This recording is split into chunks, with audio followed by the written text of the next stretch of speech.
I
spin in circles, I scream to the void. I'm born in oasis, my rage is employed. A storm in my chest, it burns and destroys.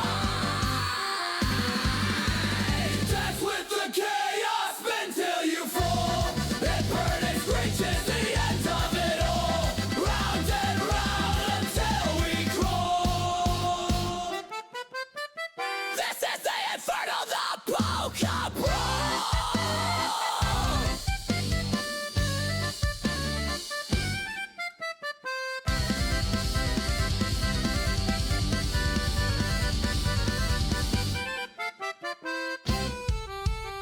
Your lies are balloons, they pop in my face. I'll stomp on the floor, leave no empty space. A carnival riot, no room for disgrace.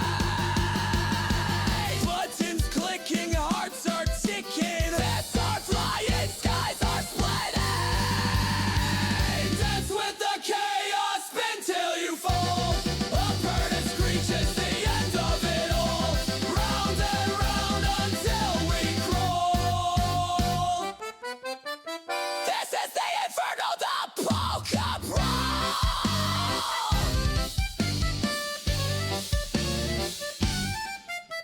The tuba's a demon, the snare drum's a beast. The accordion's fury will never be safe. This is a battle of musical fate. The polka goes harder than hell's unleashed.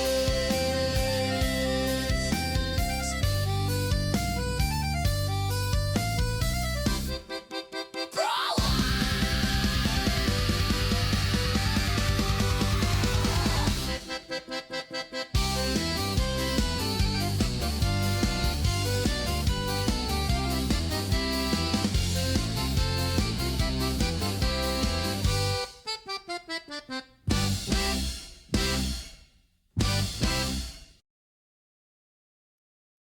Welcome to the Space and Rocket Review. Snarfer! Starting the Space and Rocket Review in the YouTube chat with 10 gifted memberships. What's going on, everybody? You in the hat. You two girls. Tell your friends.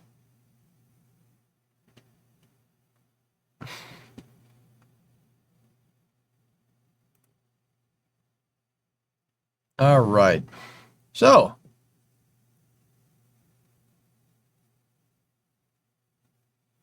let's see what's going on, everybody. And it's ladies' night here at the Palace Hotel Ballroom.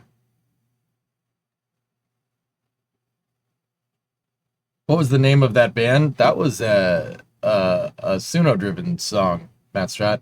It's called Accordion Inferno. Here.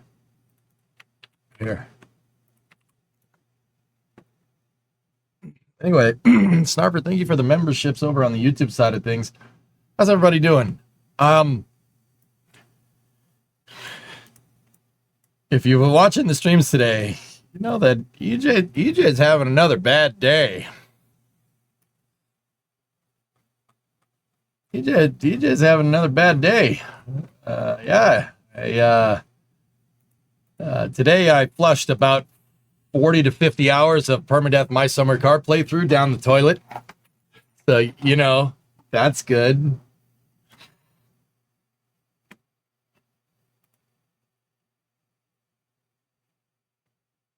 It's mostly because I'm an idiot.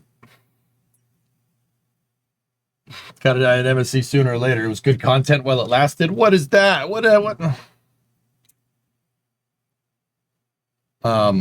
Start for gifted 10 more. Rip Mr. Stick Your Dick in My Balls. We're not going to talk about what happened. Oh, God.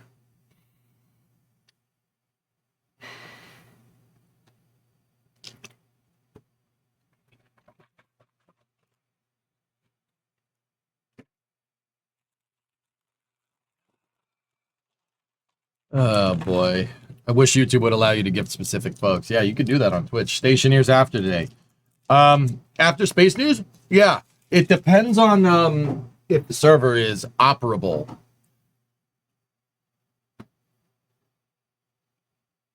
I think we just need to update the server. Let me look into it.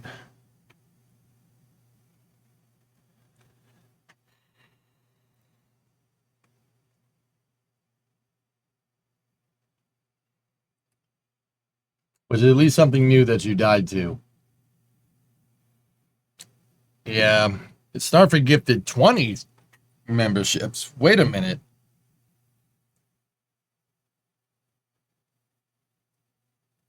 Starford, what? What's all the love for, dude? I died in summer car. I should not be rewarded for this. Jeez. MSC After Hours rebuild. I'll think about it, man. But server is operable. Limit. Oh, dudes. If you're not doing anything tonight, I cordially invite you to come stress test Stationeers with me. We recently got the Stationeers server limits up to 64 people. But still good content, especially that train clip. We used up all of our luck, Jim. That's what happened. We ran out of luck. We ran out of luck. Oh, boy. All right. Well, Snarfer gifted 40 subs total, over 40 memberships over there. Thank you very much. Welcome to the Flight Controllers, everybody. I hope you guys enjoy it. Yeah, let's abuse Stationeers to make up for summer car being poo-poo doo-doo caca poo-poo face. Good news is that summer car is working, and then the racing rig and everything works. So more crew corridors. I think we might need more. Yeah, I used up all my luck.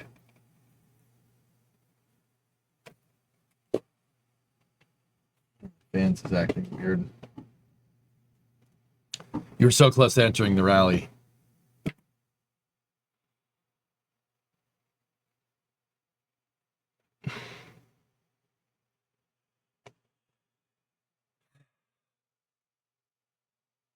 Talk about it, man. I don't want to talk about it. I'm pissed.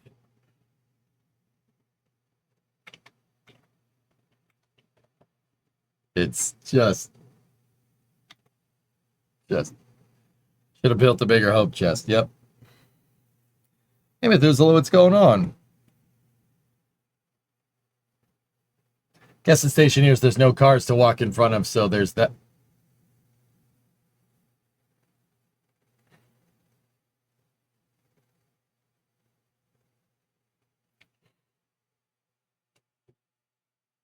Can you not? Can you not right now? Like, just please not.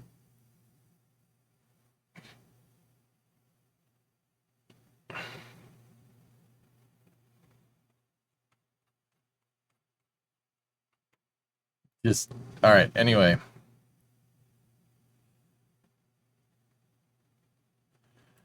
All right, so let's start off with some pretty cool news here. Let's go right here. So, the FAA released their final environmental assessment on SpaceX Falcon 9 operations at Space Launch Complex 40.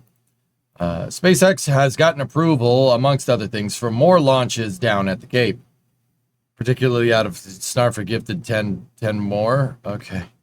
10 more membies. We got membies for days.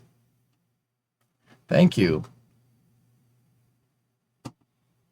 Give you money, we could beat on you. What? Choose better words next time, please. I understand what you're saying, but yeah.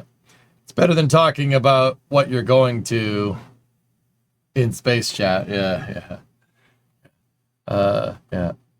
All right, so let's get to the good stuff.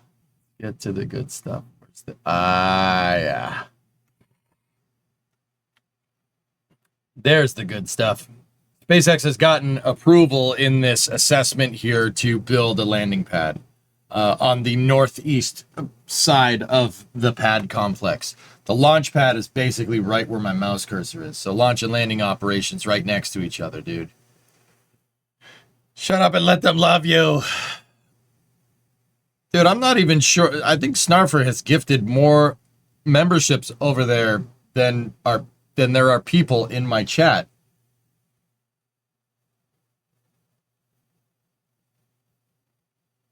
Concrete pad, ground support equipment, crane storage, the pedestal, maintain area, nitrogen line. Interesting. Oh my word.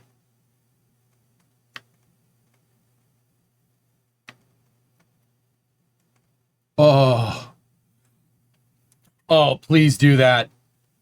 Please do that. Please do that. Yeah, that's awesome. Oh, dude, that one's even cooler. Look at that.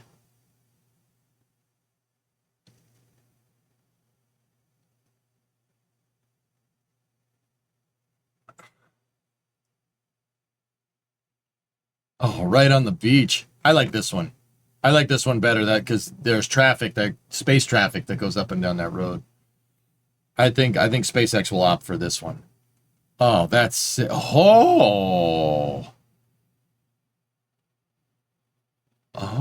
there's a bunch of different concepts here.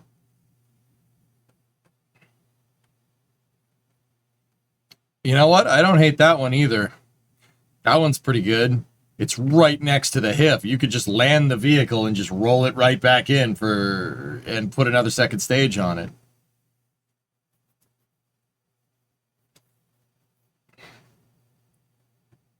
I have to study now for a physics exam. All right, Ben. That one's pretty good, though. But I like that one. How do they move second stages? They're just on a truck. Just on a flatbed. It's just a lowboy trailer with a bracket on it to hold the second stage. Oh, that's all it's doing, Seacracken. There's just two brackets that look like this. It just holds it up. There's nothing to bolt to. Think about it. The second stage at the top has the payload attachment fitting and the fairing. That's the bolt point to the top of the second stage. The bottom of the second stage, it's the inner stage. If you're transporting this thing horizontally, it just hold it in place and strap it down. That's it. That's all they do. That's all that's needed. Doesn't need more. Any other cool pictures in here?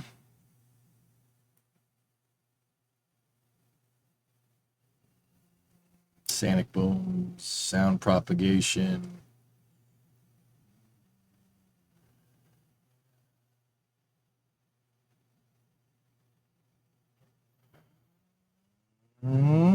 Okay, cool.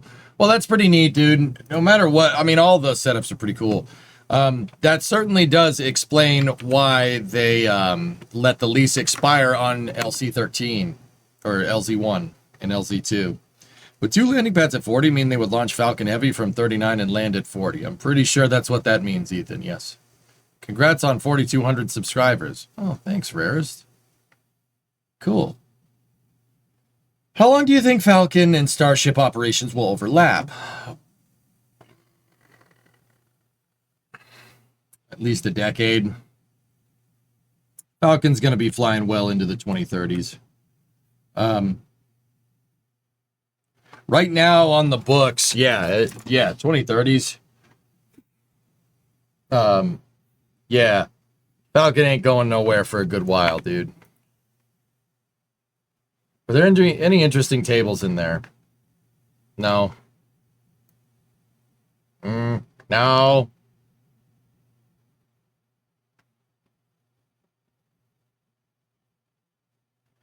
Anyway, that's pretty neat. Let's see. Let's see what else we got here.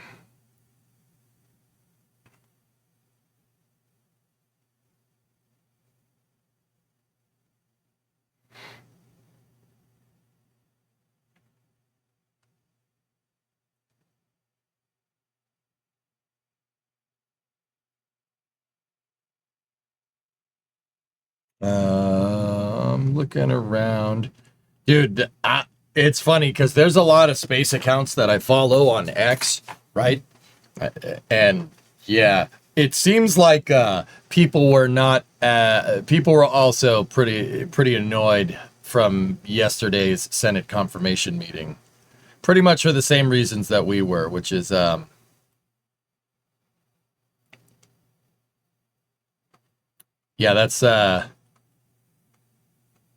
that's pretty good. Anyway, feeling better? I'll be all right. Okay. Anyway, let's focus on some good news. SpaceX did post some pictures from Flight 10 here, which are just amazing pictures. Yeah, so the tiles came up there. Is Duffy's address even worth watching? I don't know. I'm actually curious to kind of go see it. I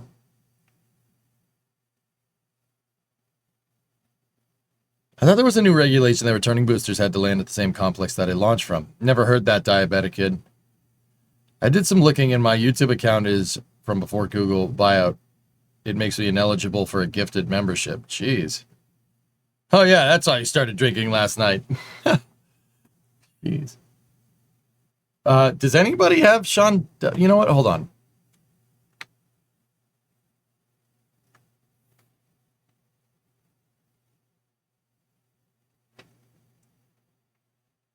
I don't know, T-Man. It's a lot. Flight time is excellent. Can't wait for future test. Dude, there are road closures in line, Paul, for a booster static fire. At least that's what it looks like. Like soon. So they're gonna hit that booster first. They're gonna do the test, and then they're gonna refit it for ships. Refit it for the ship. Fire 38, and then go. Yeah. So what that means in short is that Flight 11 is happening sooner rather than later. 15.2 is the suspect. Yeah, that's what I thought.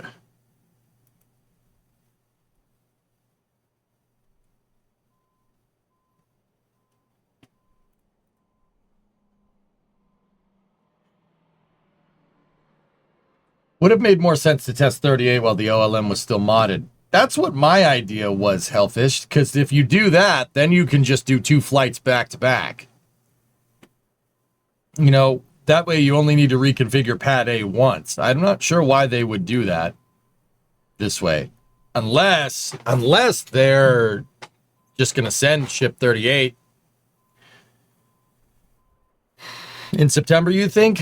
Jay, my guess is October. I would probably put my money down on second week of October at this point in time. Keep in mind that that's as of September 4th, 2025. That is very subject to change. SpaceX's entire schedule is in flux.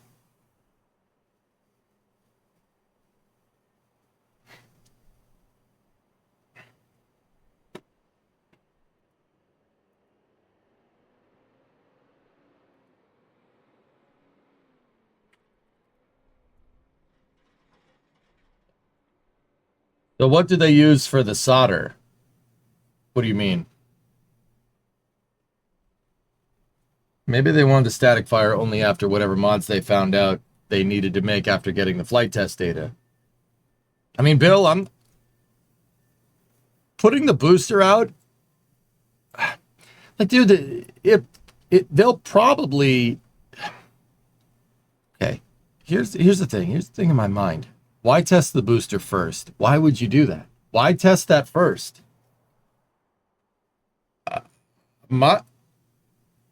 I can't prove it. I'm wondering. So my timeline, second week of October, is taking into account that they'd have to refit the pad for a ship. But if they were going to do that, you would want to do that like now.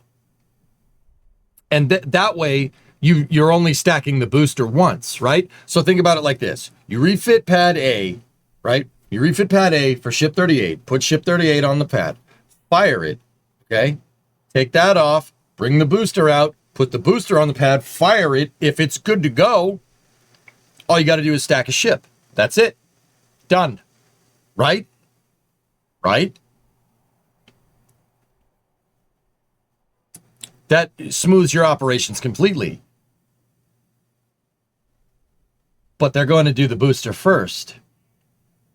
Dude, I'm almost wondering if they just send ship 38.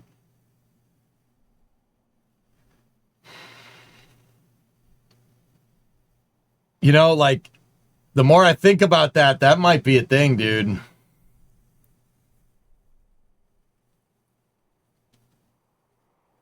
If that's the case, dude, if they just send ship 38 without any static fire, I'm thinking like fourth week of September is definitely on the table. You think they're going to send it, goalie?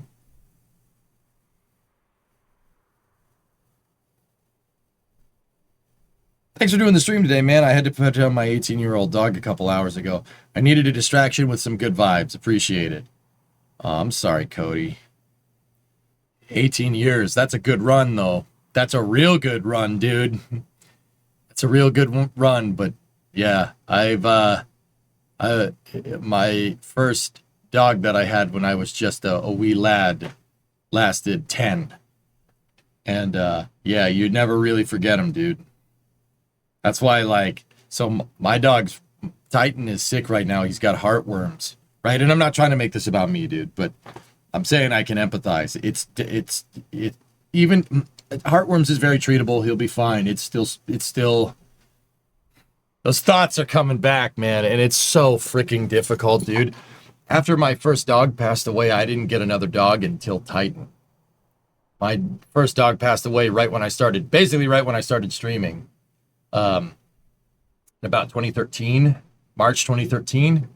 So, yeah, it took me until 2024. It took 11 freaking years before I was ready for another dog, dude. So I hear you. The point that, Cody, the reason why why I'm saying all this is that, you know, you remember them, dude. And it hurts when they leave. It really hurts. Go to old Kashmir. You remember his name. Oh. Oh, man. He definitely had a good run and a great life. I'm sure you were all that dog could ever ask for, man. I'm sure. Hey, Taybal. What is this stream about? You just logged in. This is a STEM stream. This particularly, I'm EJ, and I play video games, and I teach people about space and science. I'm a little bit of a space nut. I don't know if you could tell. I try to play video games so that I can use to teach people about things. But I'm obviously not playing games right now, Tay. What you stumbled upon is the space news segment of my stream. I usually stream for a pretty long period during the day. So I have multiple shows on my channel. Like, we have gaming, and then we have space news, and then we have more gaming, and then maybe, I don't know, something else. With space news, we talk about what's going on, the space and rocket review. We talk about what's going on in the aerospace industry. And I use it as an opportunity to teach people about rockets and how they work and what they're doing and where we are as the state in the state of the industry, so to speak.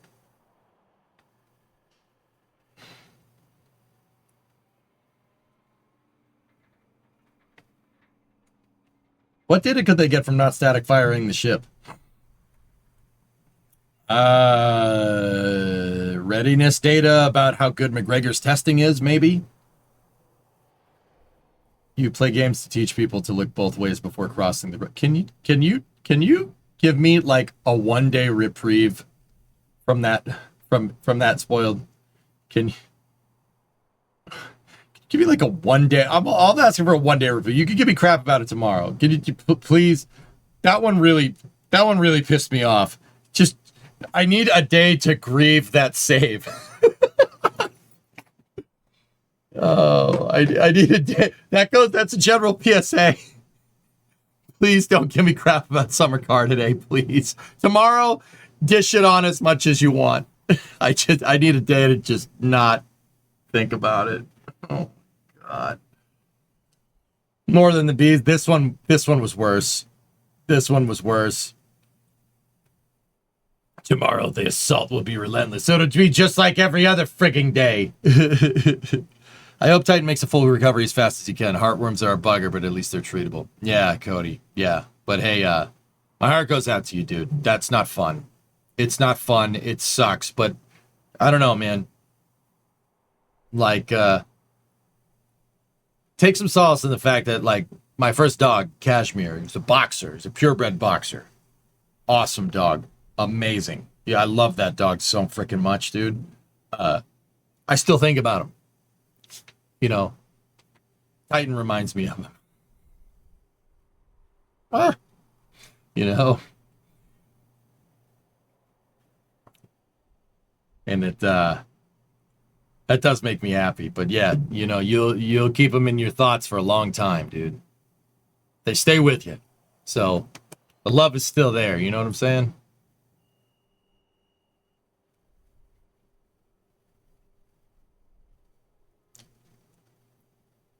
Trey, what's up, man? I've been invited by a professor to go sit on an astrodynamics GNC and rendezvous proximity operations docking. So I'm going to learn that over the next few days. All right. Guidance, navigation, control, and rendezvous operations. That's cool, man. Is it bad if I was mad about what happened in that stream? It is what it is, dude. Tay, I love the content, by the way. Oh. Well, thank you, Tay. I wasn't sure... So, Tay, something interesting. Don't get me wrong, I'm not complaining. People gift so many freaking subs in this damn stream. There was a time where if I saw a viewer with a sub badge next to them, I'd be like, okay, they know who I am. But so many subs get gifted out because this community is so freaking good to me, even though I'm a complete prick back, and I don't know why you guys like me, but, I don't know, sometimes you get newer viewers with sub badges, you know? So that's why I gave the spiel, you know what I'm saying? Excuse me, I'm a Prime sub. All right. Good point, EJ. Unsubbing. You make a good point, people leave.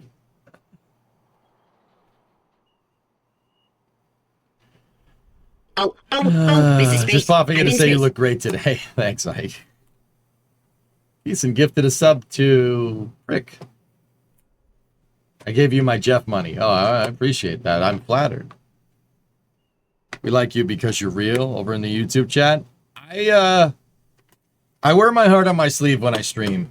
I really do. You know.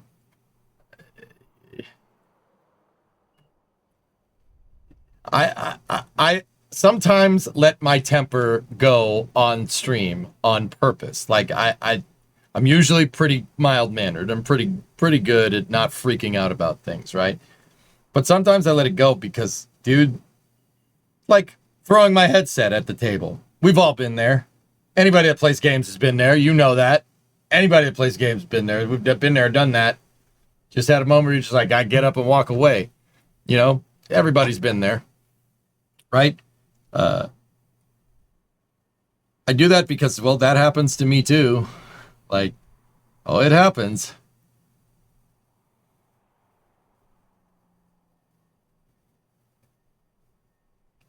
That's real. That's how this rolls. Like, it's not sunshine and rainbows all the time. Life doesn't work that way.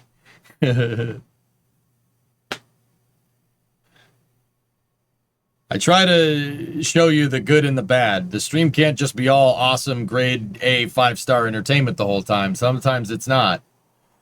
And I prefer that way, you know? Because if it was just happy-go-lucky EJ all the time, like, that cheapens all the good moments that we have on stream. I don't know. Maybe, or I just don't know. Or I just have no idea what I'm doing. Like, could be that too. Any recent news on the Blue Moon Mark II lander? Nothing, Odin. Everyone does a Toto Wolf at some point. Well said, sir. No, Mikey, no, this is so not right. Valtteri, I need you to surrender the position to Lewis. I need you to surrender. It's good for the team. Valtteri, come on, do what's good for the team, Valtteri. Valtteri, you have to do what's good for the team. Oh, you're fired, by the way. Toto Wolf, 2022, probably. Are you going to spend tomorrow getting ready for next week mission mode in KSP? Give me some time to get mission mode. Think about what I want to do. Tigers, I might just go... Dude, I might just go play Sandbox. I kind of want to just go... Now, the more I think about it, I'll do a mission mode save eventually. But you know what I want to do? I want to just pick a goal and then do it. Set the direction of my space program, unlimited budget, just build what you want and then go, you know?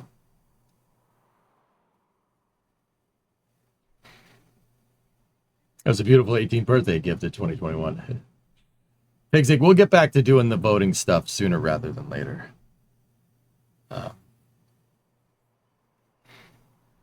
EJ has a filter. It's just pretty porous. Hope you're feeling better. Jamin, I'll be all right. But having a real string of bad days. And you know what's weird, dudes? Just we'll jump back into the space news in a moment here. I do have some stuff. I've been having trouble turning the page lately. Like, look at how much Summer Car pissed me off today. Like, I've been having trouble turning the page, you know? And I gotta fix that. That's on me. Like, you're supposed to be kind of stoic. Something bad happens, you acknowledge it happens, you could be upset about it, that's fine, just move on. I've been having trouble doing that lately. I thought you were doing just career mode first. I'm just kind of brainstorming what I want to do, John. Get into practice at doing things. Yeah, Aqualex, that's really it. If we, don't get me wrong, this isn't a confidence thing. I want to play mission mode. If I played mission mode right now, I would fail. And not in the good content kind of way. Like, I'm just rusty. I gotta get back to doing stuff in Kerbal, you know? Hey, Rocket Guy, what's up? What about your version of NASA 2025 in KSP? It's possible, yeah. In other news, NTP thermal prototype we are working on is currently being ran in CFD at the university supercomputer. Going to take a few days. Yeah. Yeah, X-Wing, there you go. That could work. All good. Just got home. Right on. Get back to building crazy builds and stuff. Yeah, just doing cool stuff. Like, you know. All right. Anyway. Give me a second. Where the heck is it? Can somebody find me that Photoshop thing? Anyway, here. Some other news real quick. This is coming from Project Kuiper. Project Kuiper is Amazon's commercial internet satellite internet service provider constellation. And they have partnered with JetBlue. JetBlue, powered by Project Kuiper. JetBlue is the first commercial airline to bring Kuiper-powered in-flight connectivity to its planes, transforming the travel experiences for passengers flying JetBlue.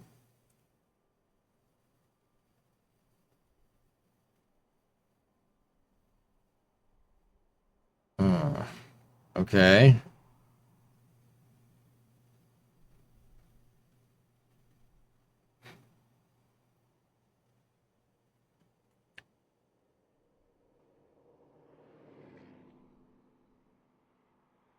Project Kuiper is Amazon's Starlink competitor. But here's the thing, guys.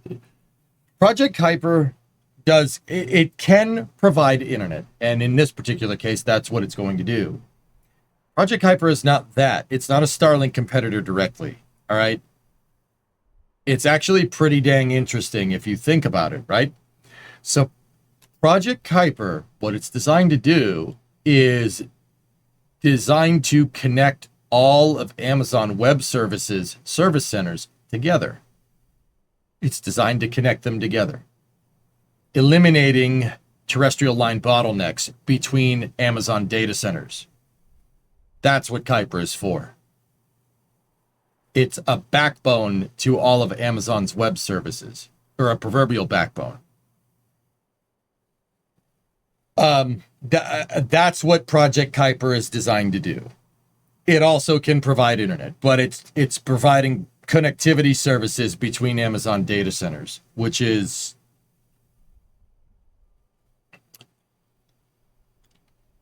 lot of people use AWS, and if the connectivity you can basically get at your server anywhere in the world from any place, that's actually a pretty smart thing to do. It's pretty smart. Not that you couldn't necessarily do that with Starlink, but SpaceX doesn't own all the web service data centers. Amazon does.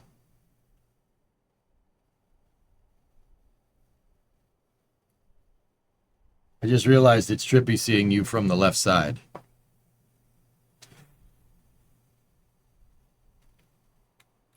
What about from over there? Hey, how you doing? It's my setup. It's pretty good.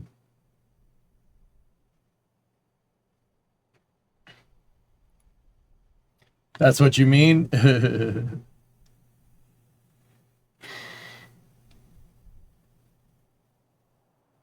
Would you buy Project Kuiper over Starlink right now? No. Project Kuiper does not offer an antenna service like Starlink does. And that's what I mean about not being a competitor. They kind of are, but they kind of aren't. Like a private ISP for their own services. Yeah, Taybal, when you think about Project Kuiper like that, it's much more than a Starlink competitor. And it's actually pretty smart, pretty astute thing. Removing the terrestrial fiber line bottlenecks. That's pretty smart. And they've partnered with JetBlue, which is great. You know, I usually like JetBlue, and I really did like JetBlue up until the point where they up until the point where my Las Vegas flight got canceled. And then the guy at the counter said they would reimburse me for the time, that extra time that I had to stay in Vegas. And then they didn't. Thanks. Just had to eat that cost, you jack-offs. Really appreciate that one. Keep up the good work. Yeah, Project Project Kuiper or something. And reduce costs. The fiber interconnects are expensive. Yeah.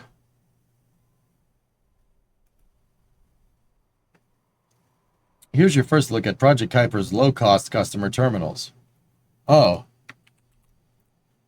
Here, let's see, T-Money. Let's see. I'm sure this is a totally unique design, and totally won't look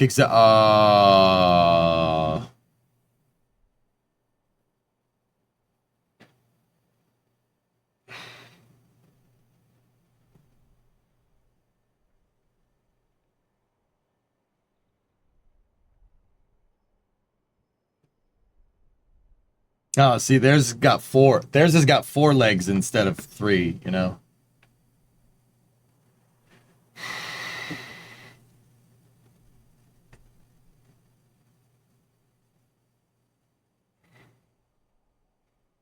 It's off-the-shelf hardware. Why change it? Yeah.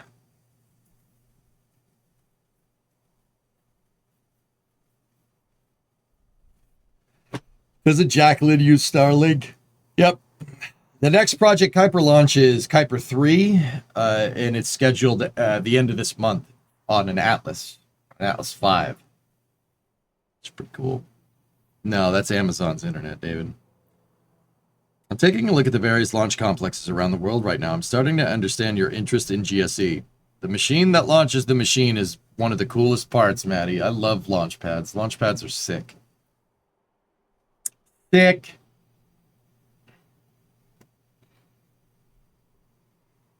Excellent job on the shoes, B-Dub. Oh yeah. Yeah, I took my break was a little bit longer because I had to help Brimo cut out a template for stickers for her shoes. Don't ask.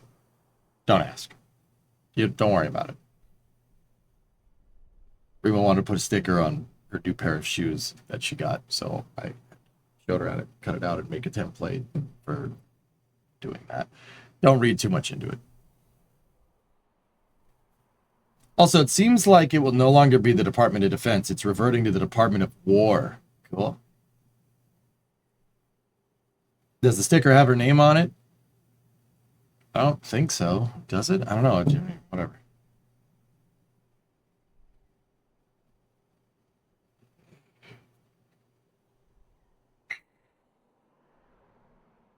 The chip in the terminal is called Prometheus poison for Project Kuiper? Oh.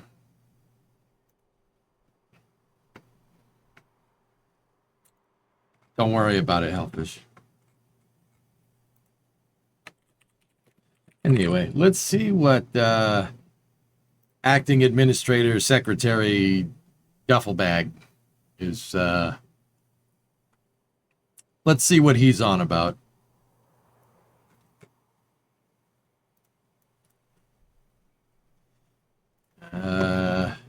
Okay. What is this? The Chinese are trying to get there before us. And by the way, Stuart, we come in peace. We're civil. We have a lot of partners. We're open and transparent about what we're doing. The Chinese, not so much. There's no difference. It's a military operation for the Chinese. We can't cede space. We're the leaders in America. We are the explorers.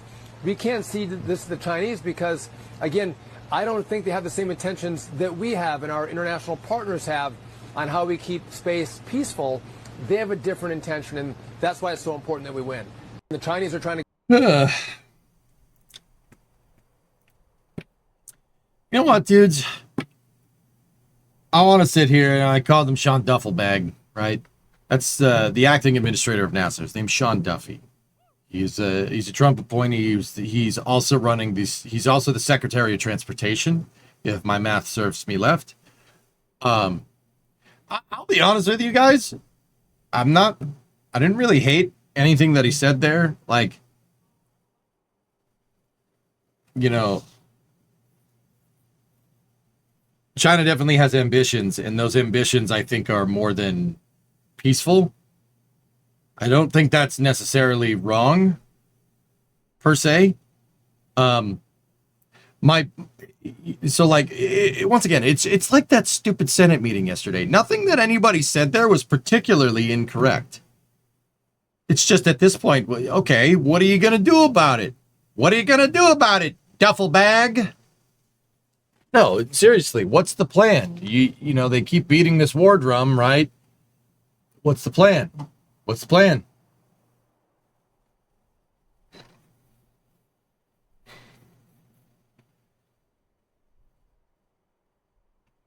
You know what? Like, okay, that's awesome. What are we doing about this? You know, I don't think that is necessarily his address that he had. Does anybody got a link for that, dude? I've been trying to look for it. I can't really find it.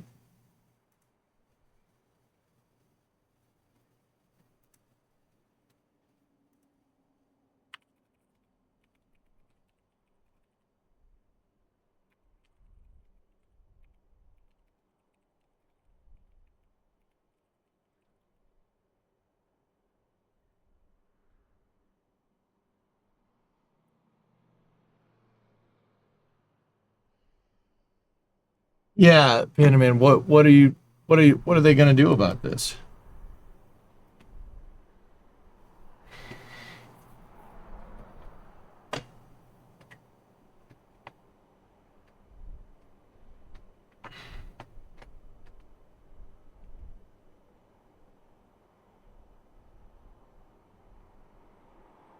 Yeah, I don't know. Since Duffy's the acting administrator, is he actually able to do stuff? Nah, not really.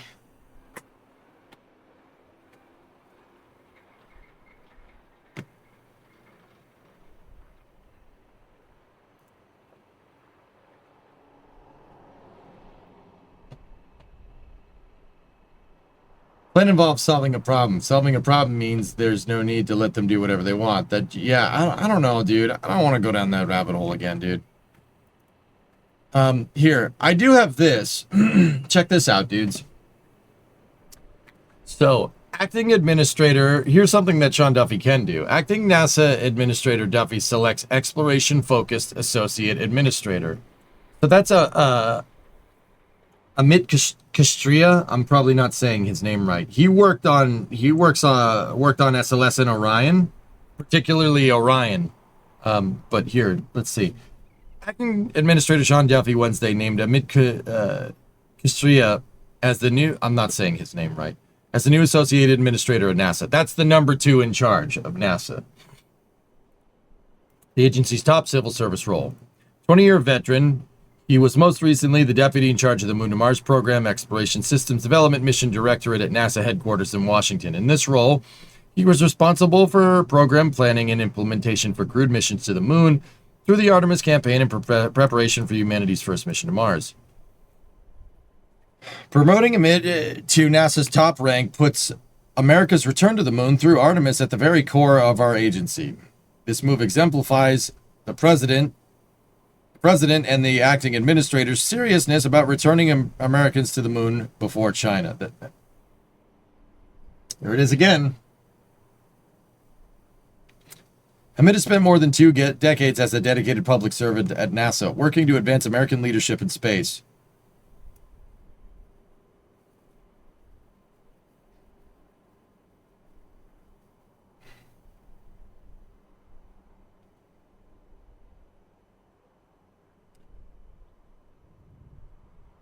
American leadership in space. What is that? What is that? That it's an interesting way to put the last 2 decades at NASA. Under his leadership, the agency will chart a bold vision to return to the Moon during the president's term. Amit's knowledge, integrity, and unwavering commitment to pioneering a new era of exploration make him uniquely qualified to lead our agency as associate administrator. With Amit, we will continue to push the boundaries of what's possible. Kastria's promotion also signals how the president sees the commercial space sector as an American economic engine.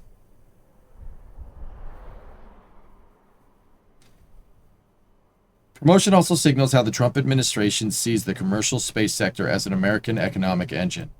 By putting a proven leader at the top, NASA is set to partner even more closely with America's booming space industry, grow the space economy, and ensure the future of exploration is built in the United States. Born in Wisconsin, educated at CIT and the University of Texas, Austin, Amit is one of only about 100 people in history to serve as a mission control flight director. He brings unparalleled operational and strategic experience to NASA's executive leadership team. Actually, yeah, he's, that guy's good. When NASA did a press release about the heat shield with Orion and their findings after the Artemis 1 mission, he was there answering questions in the press conference, and his answers were pretty good. I don't really necessarily agree with putting people on Artemis 2, and he was kind of the one that came up with that from what I understand. But other than that, guy seems pretty smart. Can he rule 8? He doesn't have to. He's the associate administrator. Associate administrator isn't your political intermediary that Sean Duffy is, or who, well, it would have been Jared Isaacman, but I'm not sure I learned anything new in that Senate meeting. It felt almost purely political. Yeah, I don't. My biggest thing with that, James, was, well, Jim Bridenstine saying that the Gateway is the best way to beat China back to the moon. What? What are you talking about? Building a space station is not landing on the moon, dude. Those are 2 different things. Like, and don't get me wrong. I know he doesn't mean it like actually. He said that that's going to unlock better surface exploration. But the whole argument was expediency. The whole argument and the whole purpose of that Senate testimonial yesterday was expediency, getting it done quickly. Building a space station to be able to better explore the moon than China is not doing that. That's not doing that at all. Which is... All right. Okay, hell of a way to look at that, I guess. That's very... Go at throttle up. That's a very weird thing to say. And then also in that exact same breath say that SpaceX is going to take too long.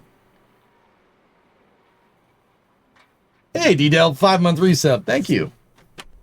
That Senate hearing was useless. We would be in the same place if it didn't happen. Yeah, sometimes they're nothing burgers, dude. Sometimes they are. Sometimes they're super useful. Jim's Senate testimonial in 2020 was fantastic. And that's what I was kind of hoping. I was kind of hoping we would get a W from watching that yesterday. Nope. That was probably the worst one I've ever watched. And I watch a lot of those.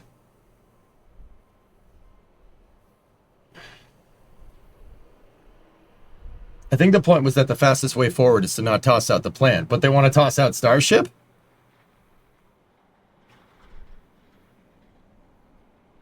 Brother, there's advocating for better architecture, Aqualex, and then there's denying objective reality. That's the part I don't like. But anyway. We did get a great EJ rant out of it, though. Yeah. Wasn't exploring the Lunar Service Viper's job? Well, autonomously. Yeah. It should have been launched by now, but, you know.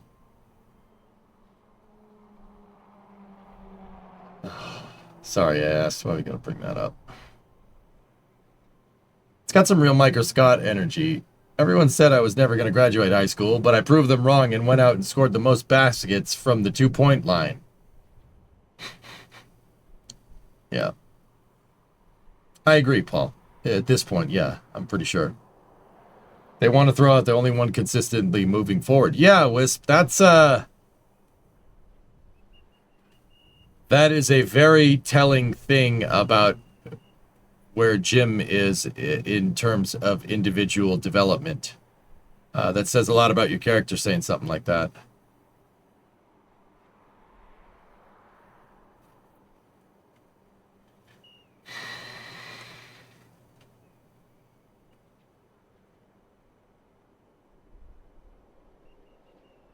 Was Viper intended to scout for landing sites? Yes. I like what was said yesterday when it was said by Smarter Every Day a year earlier. Yep.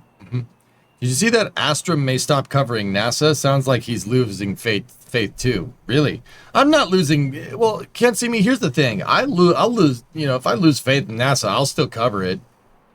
NASA can always change. You know. But yeah, that's really.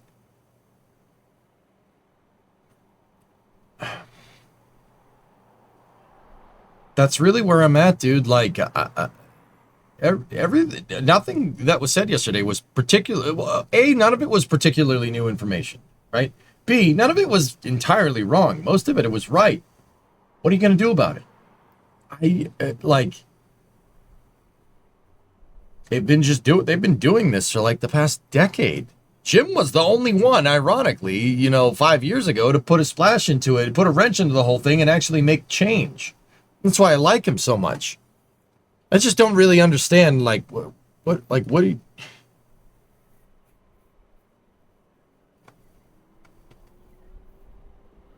I don't know, man. It's just, I don't really have much confidence in them to actually follow through with anything that they're saying. And that isn't a slight against the president. That isn't a slight against Sean Duffy. I lost a lot of faith with Bill Nelson and, you know, the previous president as well. Like, I'm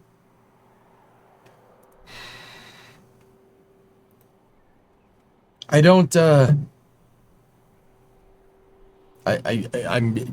believe that anyone here knows how to run a space program, let alone cares. Like, they just keep saying that they do, and then they don't. I don't know, man. Like, man, thankfully, we have stuff like SpaceX and the private industry is booming right now. Like, thank God. This would really suck. I probably would just not cover space news if it was just that all day. Probably just play games. Yeah, I don't understand that either, Sledge, but yeah. It's very strange. Having Jim give SME testimony is crap when he gets paid by ULA, which doesn't make sense given ULA doesn't have a dog in this fight. That's what I mean, Fluffy.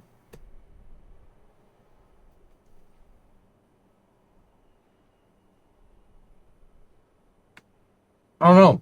Rocket Guy, I don't really understand Jim's whole argument. You know, you're going to sit there, you're going to bash Starship, saying it's going to take too long, and then propose Gateway as your solution to that problem? Rocket Guy, he has to know better than that. There's no way. There's no way, dude.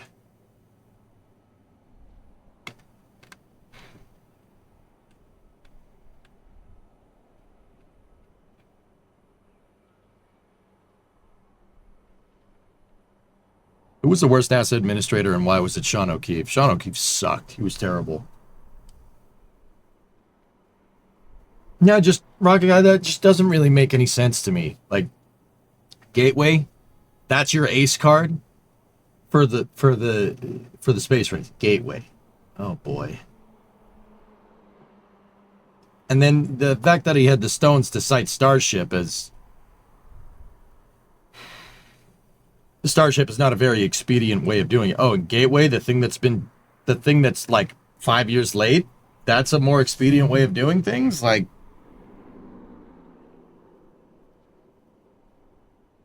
I don't know. Does Gateway make it harder or easier to build dry docks outside of gravity wells? Gateway could be used for none of that. Gateway is supposed to be basically a deep space research station to help us figure out how to make transfer vehicles to go to Mars. Yeah.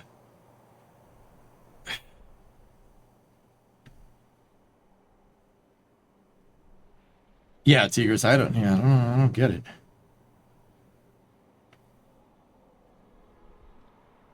I feel like we've kind of moved beyond gateways, so to speak. Ish, like, dude, I read a lot of what Eric Berger had to say about this, and Eric Berger, you and I don't really, like, we see eye to eye on some things. We don't see eye to eye on much, but I'm starting to agree with him, man. I agree with him on this. It's gonna, I don't, it very much seems like, it's not that they're ignoring Elon, it's not that they're ignoring SpaceX. It very much seems like they are denying reality and just pretending that SpaceX is not there. It's pretending that they don't exist. And the only times they mention SpaceX is when they have a problem with it, right? Hey, Quentin, $5 super chat.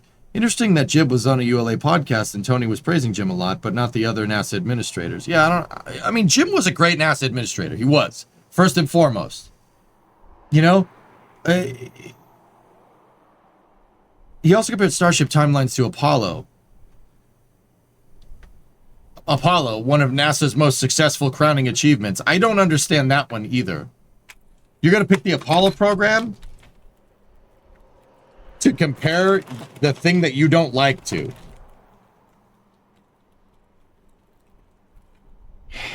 Yeah, you know, this car is really bad, you know. It's really bad. This car sucks, you know. It's like a Ferrari. It's just terrible.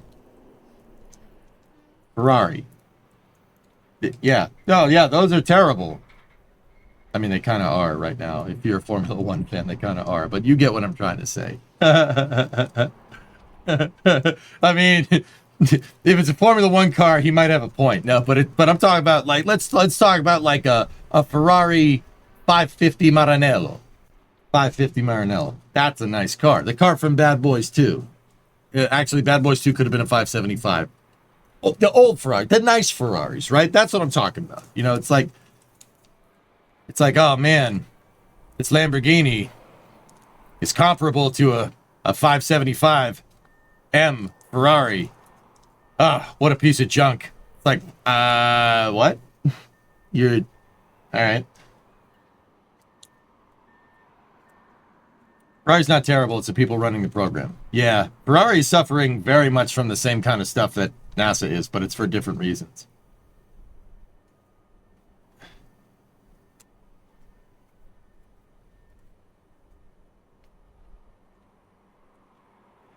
He also convinced her, yeah, okay, I already got that. This car's crap. Well, the car is an early 2000s Camry. Yeah, exactly, man. I just don't get it.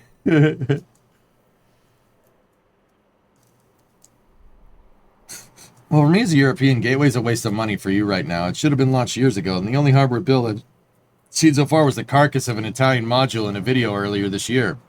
Correct, Bodojo. Yeah. You know, and then they made the other thing, I stewed on this last night even after 13 hours of streaming. I was thinking about it. They were saying like, oh, you know, if we don't go back to the moon and China does, our international partners will want to work with China. China isn't working with international partners in their space program, and people are still going to them. They admitted that by themselves. Like 13 people have signed a memorandum of 13 countries have signed a memorandum of understanding to work with China on their lunar station. So it's pretty clear that if you want to do it yourself, people will still come as long as you do it, which is interesting that they said like, oh, well, if we don't do it, international partners won't work with us. Well, arguably China basically proved that one wrong. Did NSF paywall their live streams? I hope not, Admiral. I don't think so. I2 says it better than me here. All right, Rocket, let me see. Sorry, there's a lot of talk. I really don't see his stuff as being against SpaceX, but now trying to advocate for things that are on the chopping block, like Gateway. There's a definitive off-ramp already determined and fleshed out without... Is there a definitive off-ramp that's already determined and fleshed out without Gateway involved? That could seriously affect timeline without lots of rework. Let me think.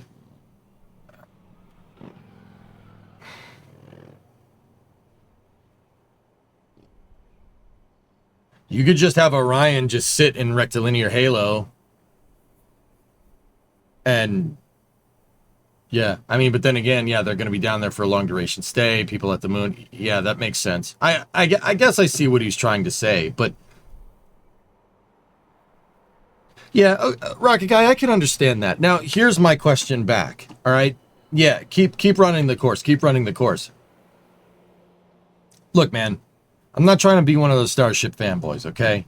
But also at the same time, you would be out of your mind to deny the industrial power and the industrial base that SpaceX has set up for Starship development.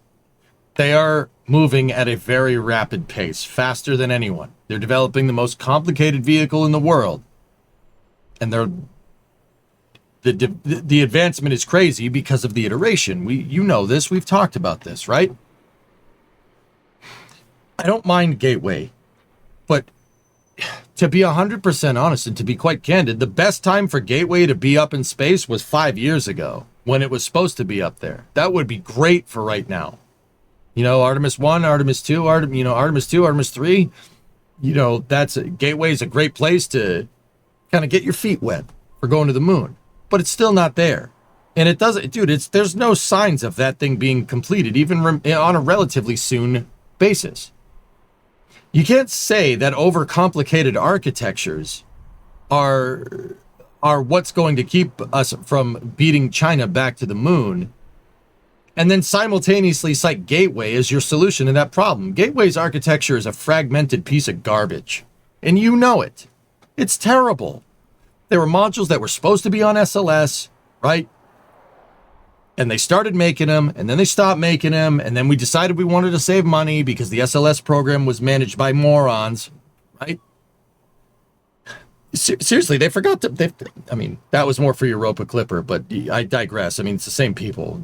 Freaking Europa Clipper was supposed to launch on SLS, and they budgeted to launch on SLS, and then realized that they didn't allocate a freaking launch vehicle for it, which is why it ended up flying on Falcon Heavy, right? Gateway's the same way. Gateway's going to end up flying on Falcon Heavy.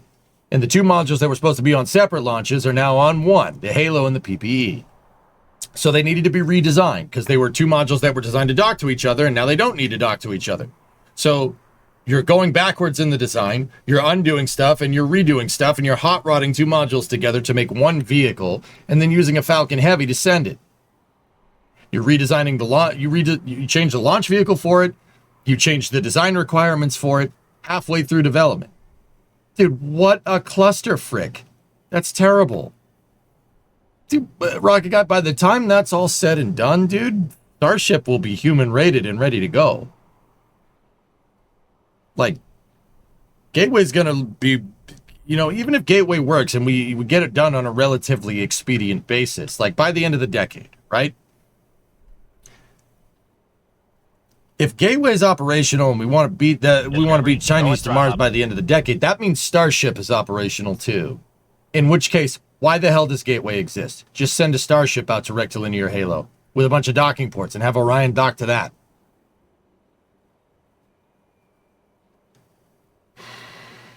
Chopping away Gateway now puts us further behind. We committed to a slow car.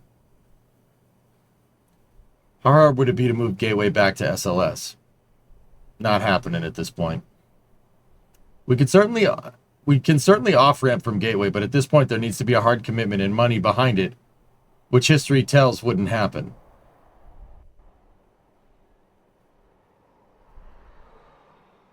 SpaceX is showing NASA and ULA how space program is supposed to be, and they're all upset about it. Yeah, I mean, Shogun, it's usually not that simple, but yeah, I mean, it's hard to say that that's not what's going on.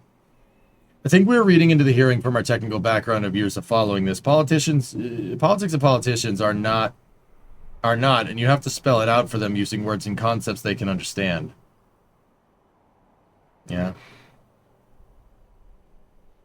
Is Gateway designed for long-term habitation? Yes, it is. Hey, Todd Harris. Welcome to the Flight Controllers. Thank you for that membership, dude. I appreciate it. YouTube stream's going off over there. Thanks, guys. I appreciate it. I hope you enjoy the discussions here. This is instead. If you watched the Senate thing yesterday, I usually don't get that far into politics. I really like to discuss technical details of architectures. That's my favorite. It comes from playing too much Kerbal, and I have done that.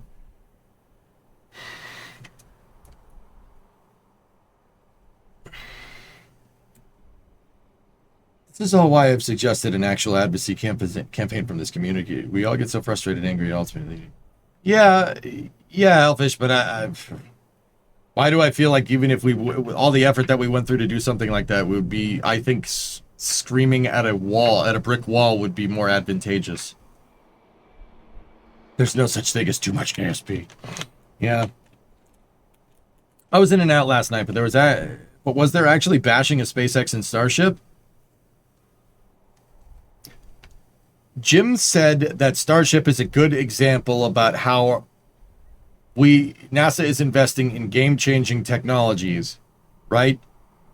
But those technologies are not expedient pertaining. They're not good pertaining to beating China back to the moon.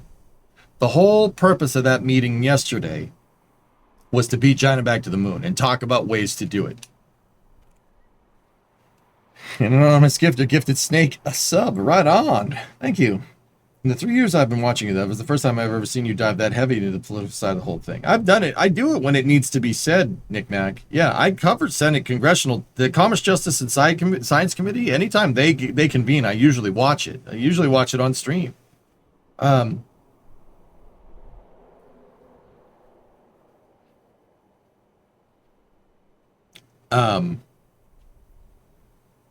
Yeah, I've been trying to not do it as much, but yeah. Rocket God, the other thing that Jim cited is the need for more spaceports. And dude, I don't understand this one. This one doesn't make any sense to me. The other thing he said was that there's going to be a time where everyone's going to eventually get to a sub 2-day launch cadence, which I don't believe is true. That's not happening for a long time, in my opinion. It took SpaceX a decade to scale to that. Nobody else is even close to launching 2 or 3 times a week. Nobody's even close to even comparable to Falcon 9 on that cadence. The only one that's even remotely comparable is Electron, which doesn't launch from the Cape. Jim went on about how in the future, the expanding spaceflight industry is going to have a problem where one rocket will hog all the range time, right? And once again, he cited Starship. He goes, well, if Starship achieves all the goals that SpaceX wants it to do, we're going to have no place to launch. There's going to be no time to launch. It's just going to be all Starships all the time. So, dude, he advocated for inland spaceports and used the Kansas Cosmosphere as what's the name of the Cosmosphere in Tulsa? In Oklahoma. I mean, that's his home state, but what inland spaceports? Rocky Guy, I just find it very, very strange that he would cite the only company that's actually gone and built another spaceport as the reason for needing more spaceports. That's weird.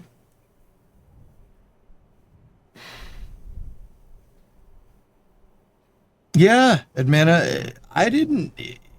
Dude, don't get me wrong. That would be great to get to a point where we could do inland spaceports. But Jim said, well, we got a problem with doing inland spaceports. The problem with doing inland spaceports is that stages would fall down in the next state over. And I'm like,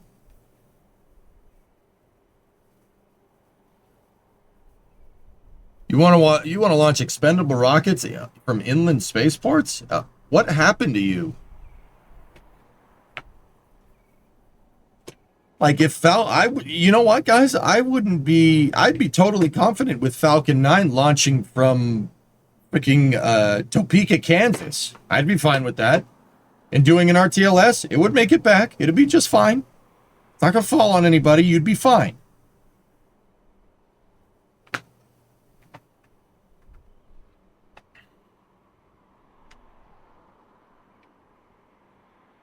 You know?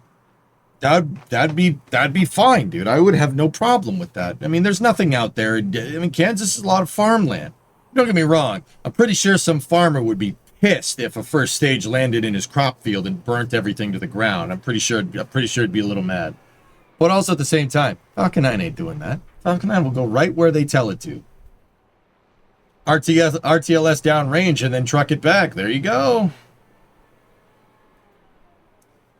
Again, is that a negative? It is actually a valid concern that the DoD is actively working on as well. Just trying to understand the negative. Or is it just the inland part? Okay, so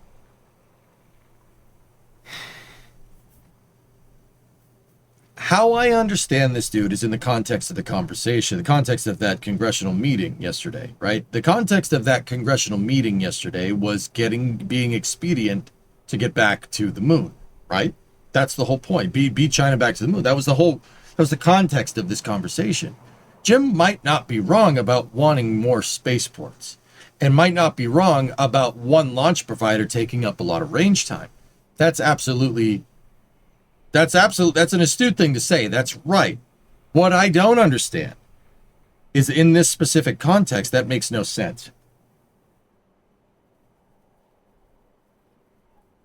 Because that means Starship works. And if his whole premise was that we need more spaceports because Starship works and that will help us get back to the moon quicker. No, more spaceports will not help you do that. Now, he may have been arguing that just as a general point of fact, in which case, why are you doing that in a congressional testimony about going back to the moon before China? I'd be very interested to hear if that was a generalized statement, because in general, he's not wrong. But in the context of going back to the moon, building spaceports is not your solution here. That's not your solution at all. Last, what's up, Dino? My guess is that he's more worried that with KSC needing to shut down every time someone fuels up a vehicle. Well, that's a range problem then, dude. Of course, that could change with making rockets safer, but clearly we're seeing that technology can update way before the regulations do. I guess.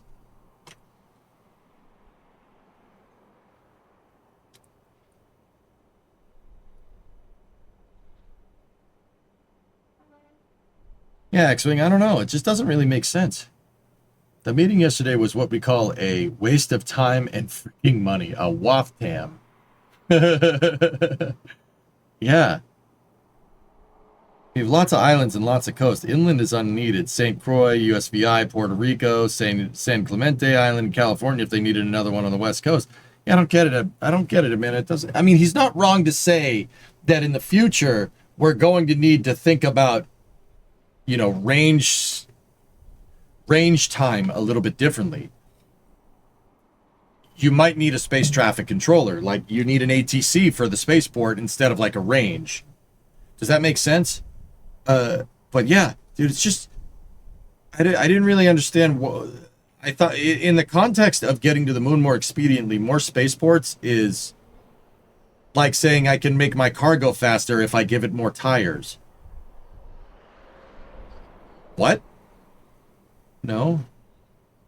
No. Do you understand what tires are doing in the application of an automobile?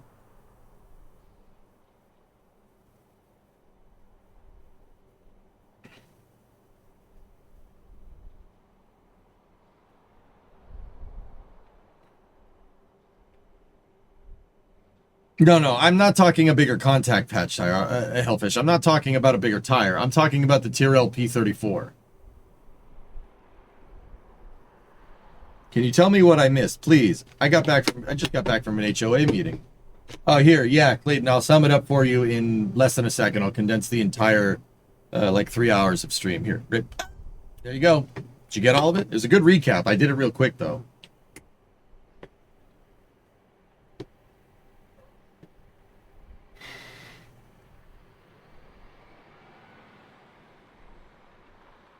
Yeah, Odin, that's a good point. If safety stand-downs impact areas where lunar-related vehicle integration is going on, they'd have to stop, therefore slowing down the program. Well, once again, that's a range problem. That's not.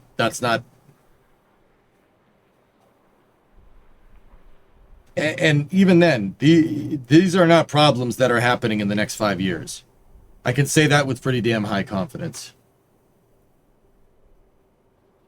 Yeah, it's just weird, man. I'm trying to make sense of it, and I'm trying to rubber band you guys, or rubber duck you guys, like, on it. And I don't know, man. The more and more I think about it, it's just.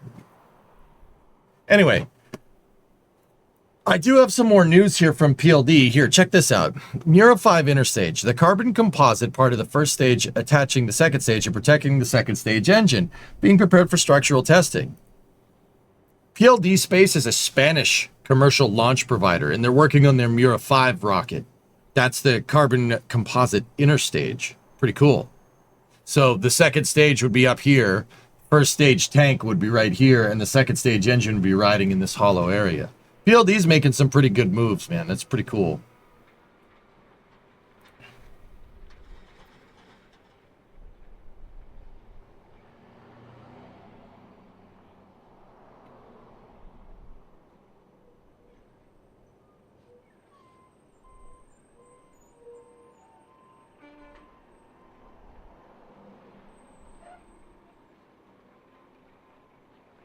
Yeah, rarest. I don't know, man.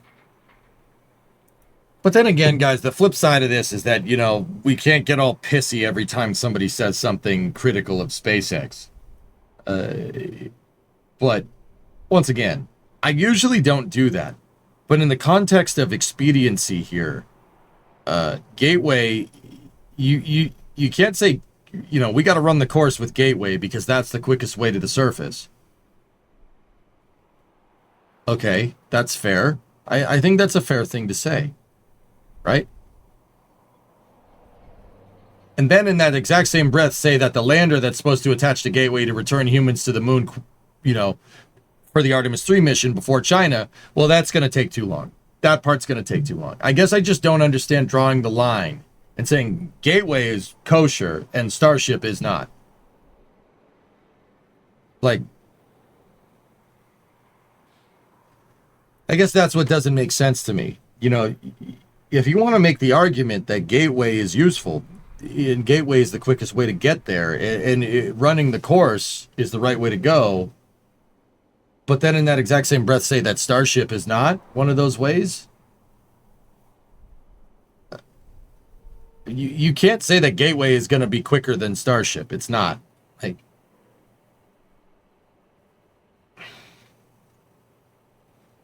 Starway, sure.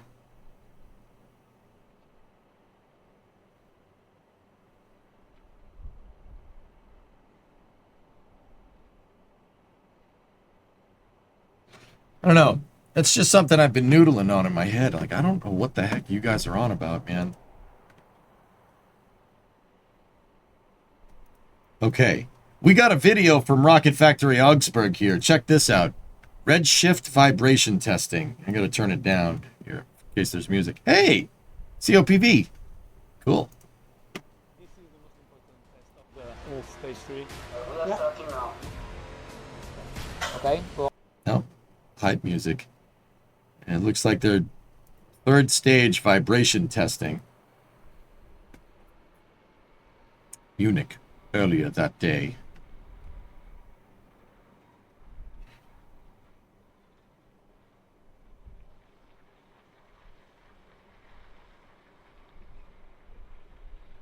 The last stage of the whole launch vehicle. Oh yeah, this is a very clear shot. Last one to be decoupled from the vehicle. It means it has to withstand the whole flight and ascent of the vehicle, and we're going to test it on 3 axes. We've done previously a whole campaign of tests, individual parts, individual systems. Right now, what we're here for is to test all the systems together in a flight situation. Okay.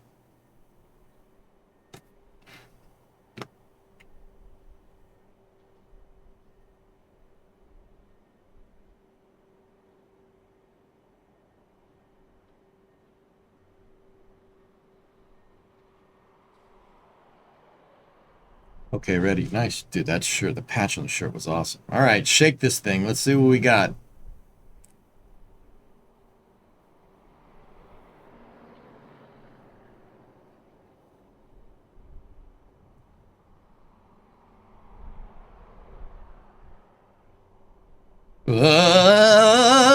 Oops, something came off. Incomprehensible monologue. By the way, subscribe to our YouTube channel. Okay.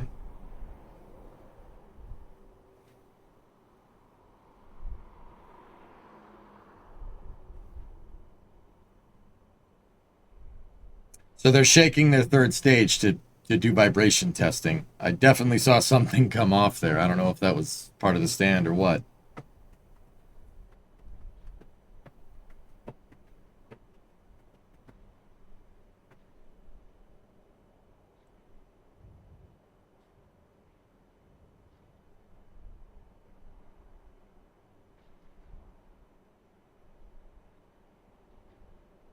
Cool. Let's see, I want to see that thing shake again.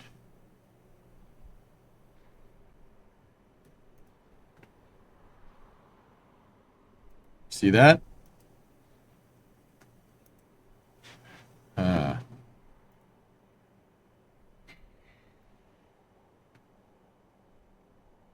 That's mass reduction. Well, it's part of a staged vehicle, so mass reduction is key.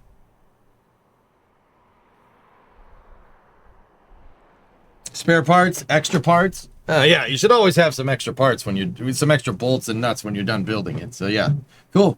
Anyway, yeah, RFA has been trying to make trying to make a comeback. They had a launch or first stage on their test stand, also launch pad. They were using their launch pad as a test stand, and they were doing basically a static fire of it, and they ended up having a fire in their liquid oxygen impeller on their engines, and the fire spread through the vehicle, and the only systems to put it out was the fire suppression, and the pad actually ran out of water, and the vehicle burnt to the ground. Ever since then, they've been, retesting everything to get ready for a second attempt. That's where the 10 millimeter went? No, the 10 mil's right here. Get the 10. It's right there. I got it. Don't worry about that. Cool.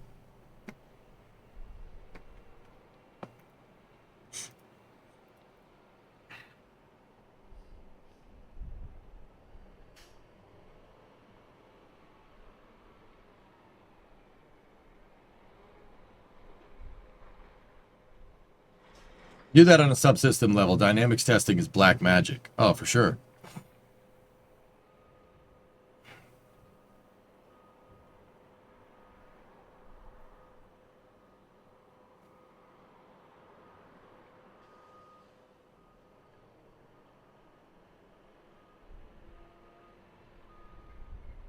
I'm looking for more space news.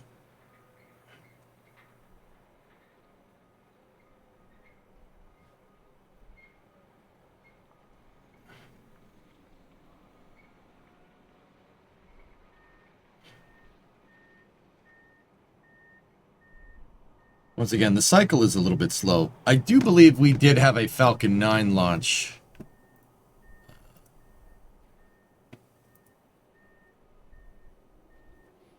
It was yesterday. Okay, cool. There is another Falcon 9 launch here. Let's look at outgoing missions. Here. Did you see the Firefly news I sent you? I should have it, dude. Where?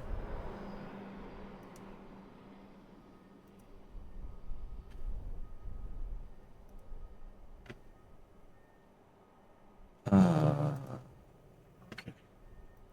Cool. I have it now. Thank you.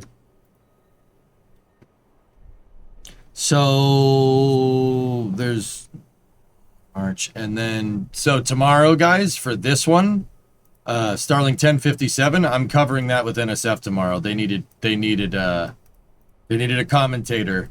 So if you guys want to get up early with me tomorrow, I'm gonna be covering that over on NSF. It will be restreamed here on Twitch as well. Ratio of 10mm owned versus number that you can find. So Todd, I have inventory on all my 10mm sockets. I do not lose 10mm sockets. I do not lose tools. I put all of my tools back when I'm done with a job. Now, to be a little bit more descriptive, when I'm working on a car, I take all my tools when I'm done working on a car and we need to clean up. I take all the tools and I put them in a pile. Okay? All the tools that I was working on, I just put them on a table, put them in a pile of tools. And then I'll take that pile back over to the toolbox and put the tools back where they need to go. That way, everything finds its way back home. And it takes probably an extra 5 minutes of your time, but you never lose sockets, ever. Do you clean them? If they're dry, fluffy, I coat them with WD-40. I don't want my tools to rust. At 4:30 a.m. live, you think I'm a masochist? I mean, you watch me, so... What time GMT tomorrow, please? I don't know. At noontime? What? I hate doing time zone conversions. Eastern time zone.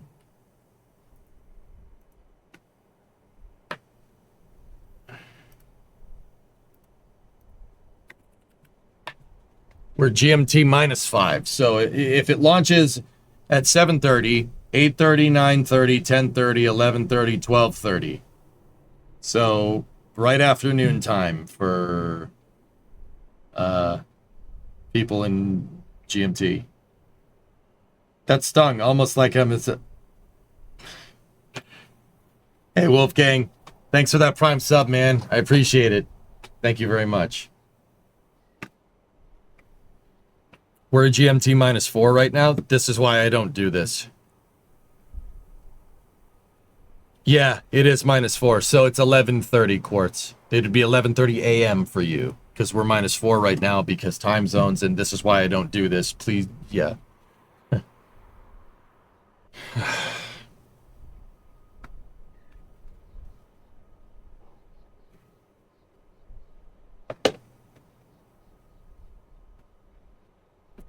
All right. So, yeah, I will be doing that for NSF tomorrow.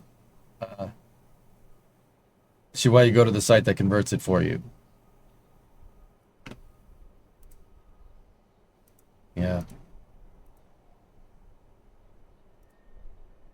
All right. So check this out.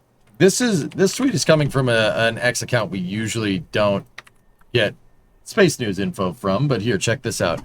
On August 6th, Firefly Aerospace successfully priced its $1 billion initial public offering, representing the largest ever space and defense technology IPO. Goldman Sachs served as the lead left book runner.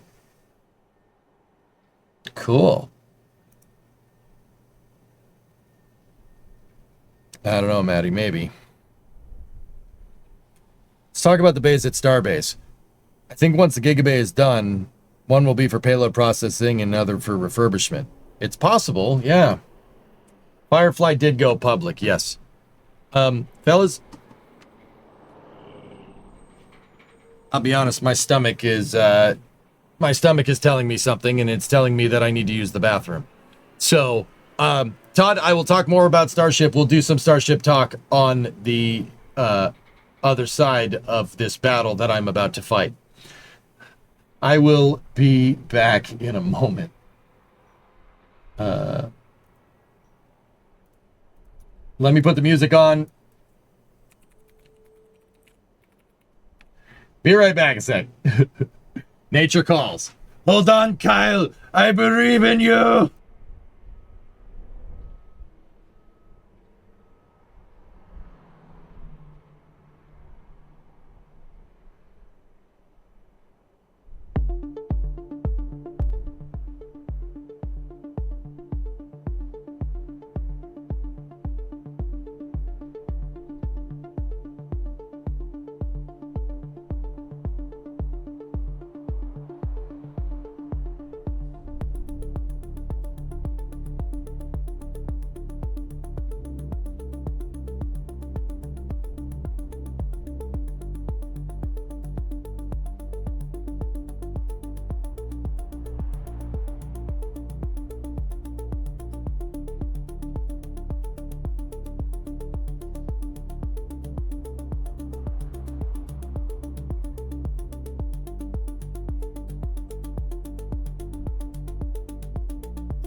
Oh.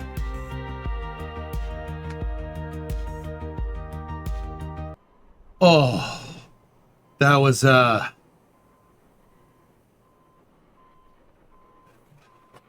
heartfelt battle. Was it a rot? Oh, here it comes. Oh my goodness. That I'm pretty sure that was a consequence of not sleeping last night.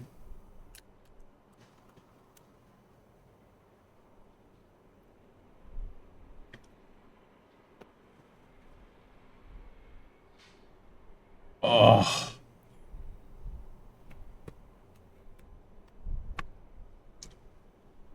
Oh.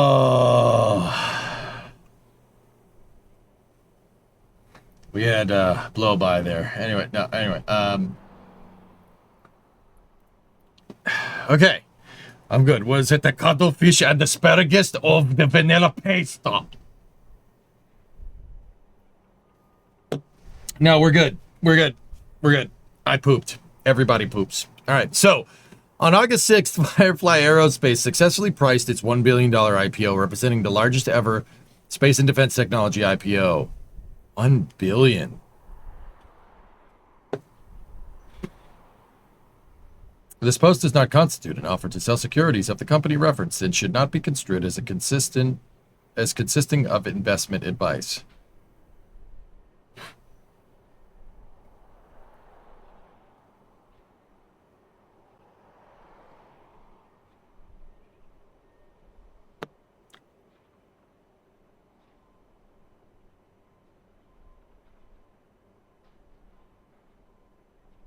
Cool.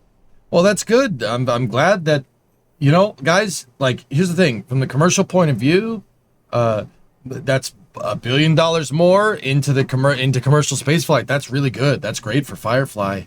And that's great for the commercial industry. Companies like Firefly and what like Rocket Lab is doing, building themselves as like offering, basically selling their stuff wholesale, right? Like, Firefly sells their engines.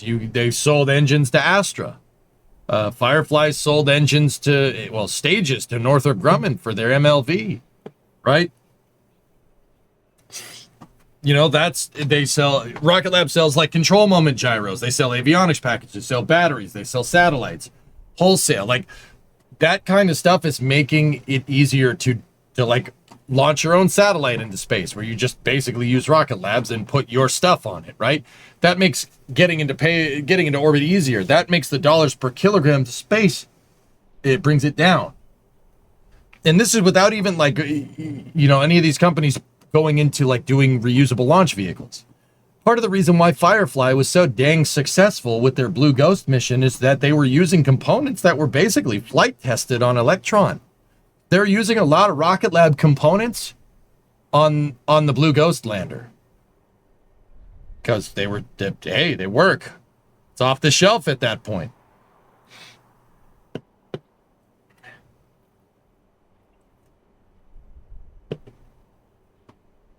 Can we do an EJ Chat funded nanosat just to say we have a satellite in orbit?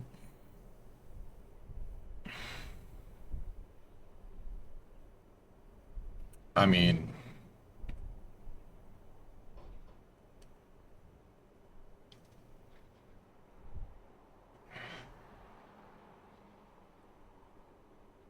yeah, Hellfish Andril does that. Would certainly be fun. Yeah, Rocket Guy. Maybe we should you know,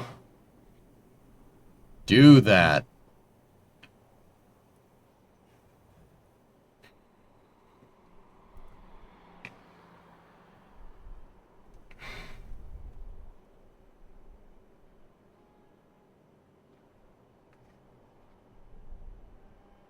Let you take the lead on that?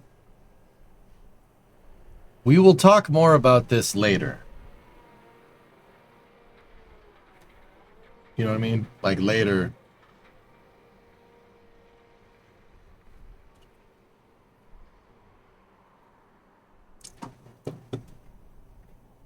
Rocket Guy, you should probably show up. Not that you haven't, but you know what I mean. Anyway, yeah, we might want to all talk. We'll all get together and talk later about this. Yeah, you guys picking up what I'm laying down, Padong and Rocket Guy? You picking up what I'm laying down?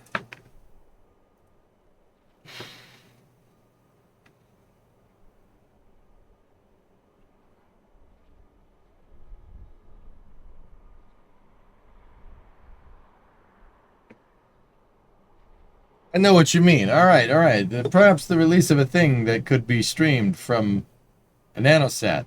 Yeah, yeah. You know, I like this conversation. I like where this is going.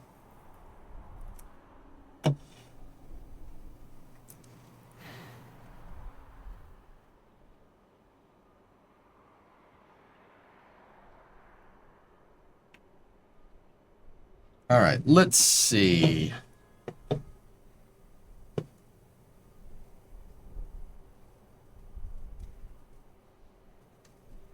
I'm trying to see if there's any other space news around. I don't.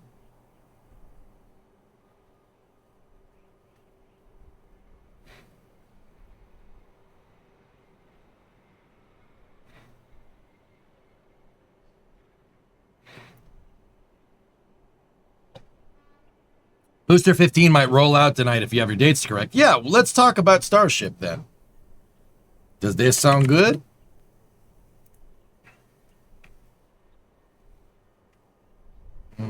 Okay, so this picture is from RGV, and RGV took this of Massey. So this was where Ship 36 blew up, specifically like right there. Let's zoom in and see what is out and about here. It's called space for a reason. Yeah. Are you going to jump on Stationeers tonight? I think we should. So that's a cryo testing stand. Right there.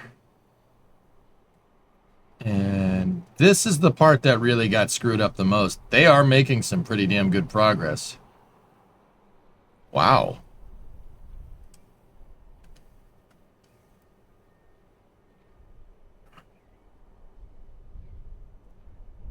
Random thought, did you ever find the bucket truck you needed for your project?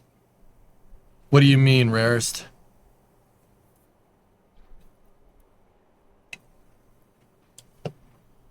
Yeah, goalie. Yeah, no, it's not a bad idea. When are you going to do KSA? I don't know. I'll play KSA tomorrow. Play it tomorrow before Flame Trench.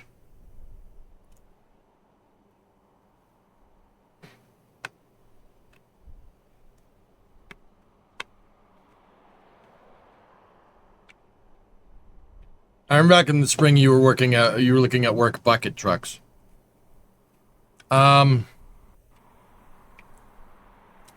Yeah, I took care of that. Don't worry about it. I ended up not buying one. I think there will static fire Ship 39 out there on that stand by November. Yeah, probably.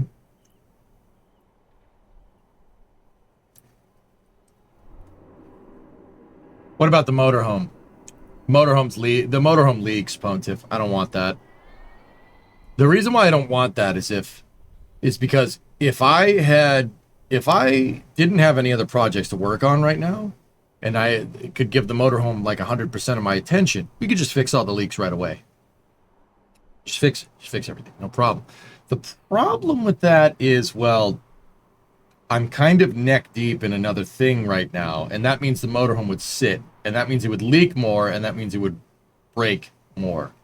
I don't want that. So, yeah, not gonna do it. I haven't been able to get a hold of Dean for that, sadly. Oh, okay. But yeah, there we go. There's this part of Massey's over here where they do cryo testing did not get very that didn't get very messed up. It was really more this area over here. You can see that they have dedicated lines for all their fuel lines, which were sitting above ground. They're now all below ground. They're putting them in this this concrete maze thing right here. Can Crusher Cap's a lot of activity. Yeah, this thing over here is where they do dynamic testing. It's basically a gigantic press that crushes Starship prototypes, which is pretty cool. That's the cryo testing stand right there.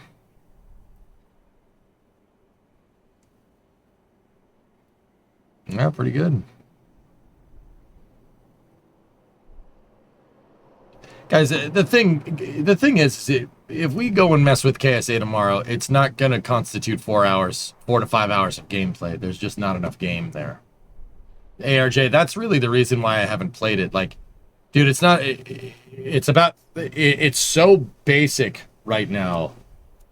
It's such a basic game right now. It's so hard into the pre-alpha. There's really not much to show, you know? So that's why I've been avoiding playing KSA. I want to show KSA to you guys when it's a little bit more feature complete. You know, not that that's gonna, I mean, that's gonna take a while.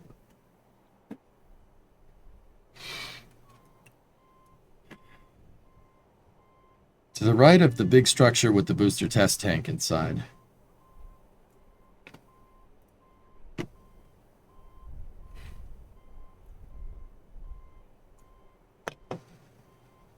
It's something to make a 15-minute video on, not to stream.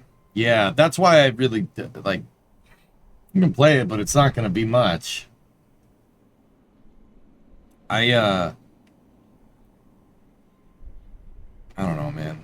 It's just not really good for long format content. ARJ, can I take that back? I don't really want to play it tomorrow. I want to play KSA when there's something more to show, if that makes any sense. But if you guys want to see it, and if you guys want to see me play it, and you can see me play it, but I'd rather do something else tomorrow. They're going to replace the stand, aren't they? Seems a bit rusted. This one right here? No, they're refurbishing that thing.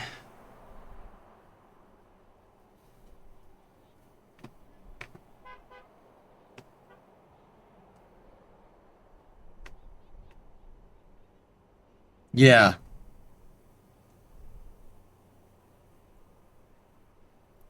Did you find a welding spoon, Sputnik? Yeah, I have a brass hammer that, I got a brass hammer that I use as the welding spoon. Yes.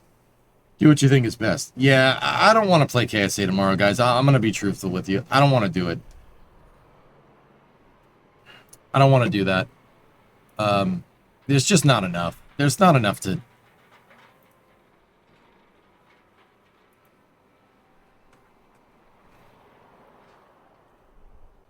I'd say cities tomorrow before Flame Trench is something we could do. What do you guys want to play? Do you guys want to play Cities 1 or Cities 2?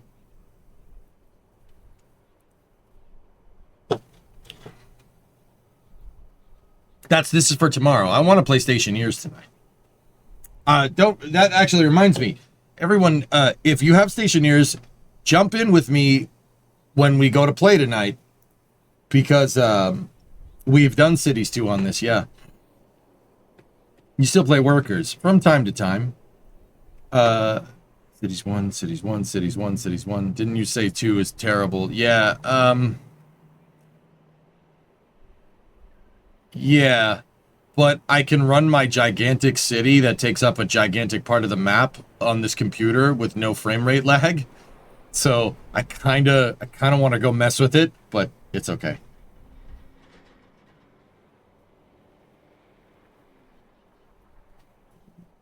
Note, I just started a new city in Cities 1, so I think we'll do that tomorrow.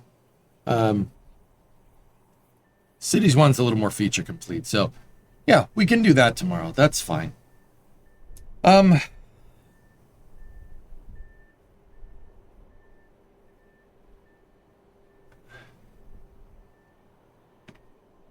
So yeah, guys, that's pretty much it. Once again, space flight news, with the exception of that politics nonsense, has been a little bit dry lately.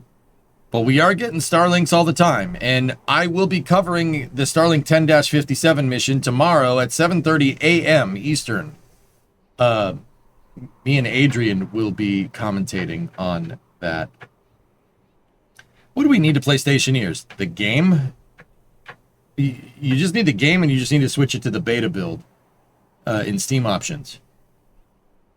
But yeah, this was a kind of short space news, but yeah, 2 hours will suffice. I claimed ad time right before you left for the bathroom. I ran ads. You need patience. You need patience. You are not patient enough.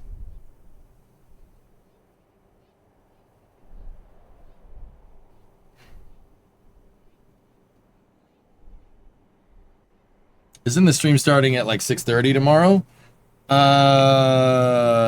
The NSF stream should start. Please wait. Wait.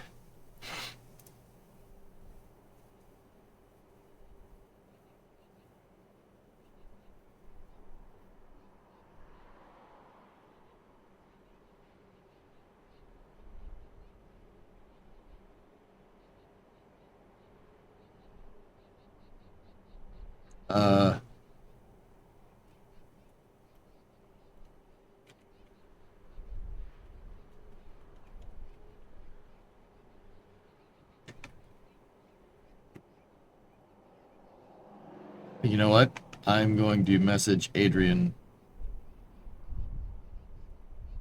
Give me 1 second.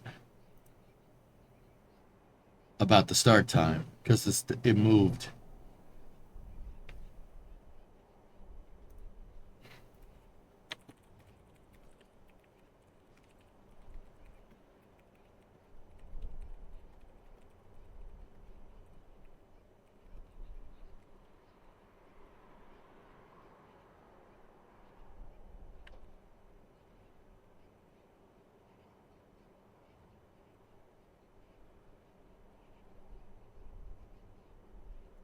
I shot him a message. We'll see what he says.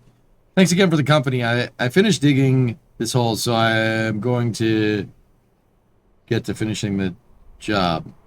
See you tomorrow for Flame Trench. All right, Cody. See you, buddy.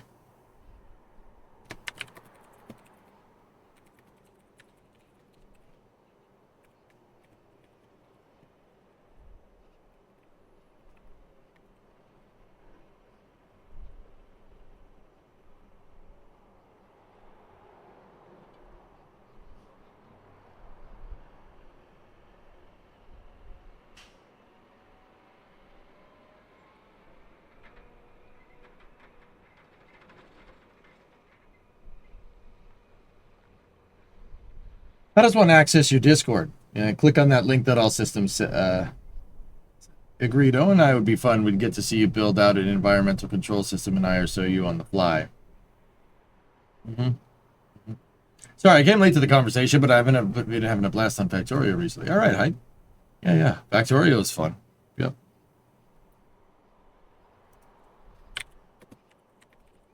Okay, yeah, the NSF coverage stream will go live.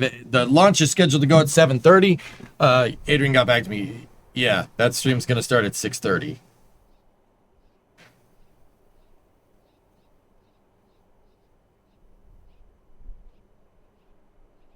Nice.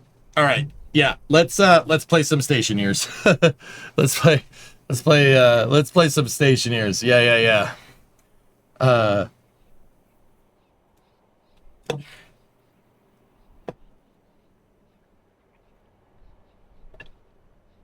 Adrian's always awake, Black Eagle. I actually have no idea when that guy actually sleeps.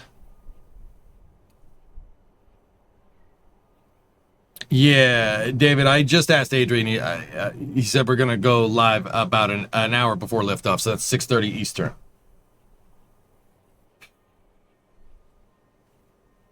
What's on the agenda and how can I make myself helpful? I don't know. I'm just going to blank the stream just for a second. We'll go to the title stream, and that's going to do it for the Space and Rocket review. Sorry I spent a good deal of amount of that as Space and Rocket review pooping. My bad. Tommy. Imagine sleeping. Yeah, I know. Early bedtime is always an option. Recharge yourself. I'm booked till basically midnight tonight, so I'm not going to get a lot of sleep. it is what it is. I'll probably do the NSF coverage and then get some more shut eye and then start up the stream over here.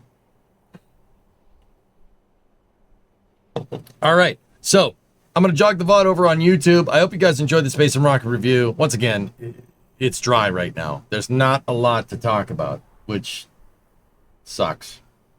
Usually I talk about what NASA's plans are, and you know, we don't have basically a year dry spell on space news because we have a NASA administrator that's doing NASA administrator things. But that's not a thing right now. So